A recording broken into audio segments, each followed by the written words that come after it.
This is the VOA Special English Technology Report. If researchers want to know what happened on a particular day, they often look at newspapers from that day. But what had happened if newspapers stopped publishing? Future researchers would likely turn to the web. The Wayback Machine at archive.org has 4 years archive websites, but it only does this once a day for news sites and even less often for other websites. 29-year-old reporter Ben Wells decided to create a site similar to archive.org, but he wanted to archive only news sites, and he wanted to save their homepages more often. Ben Wells works for the Los Angeles Times.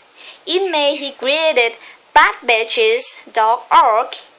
His website saved the homepages of 70 news websites from around the world once an hour.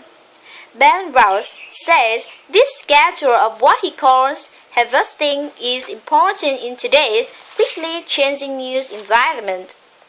Over the course of a day, the narrative arc of a news story can develop quite a bit, he says. He says no one had ever saved the homepages of so many news sites so often and made the material available to the public. He hopes to keep adding to the site until it is archiving material from up to 300 sites. Ben Wells spent about $60 a month on storage space for backpages.org. He feared the cost would increase beyond what he could afford, so he asked people for help through Kickstarter. People use that website to seek money for creative projects. Within about a week, he had gotten all of the $5,000 he had asked for and more.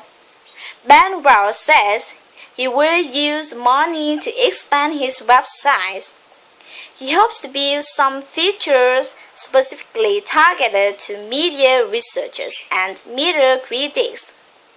Stephanie Bluestein was a reporter at the Los Angeles Times. She is now an assistant professor of journalism at California State University, Northridge. She believes backpages.org will prove to be a valuable resource. Now you could look hour by hour and see the placement of the lead story, how the headline changed, and how different newspapers played the story. Now you can actually compare, she says. Professor Bluestein says news today changes so quickly. Even archiving once an hour may soon not be enough.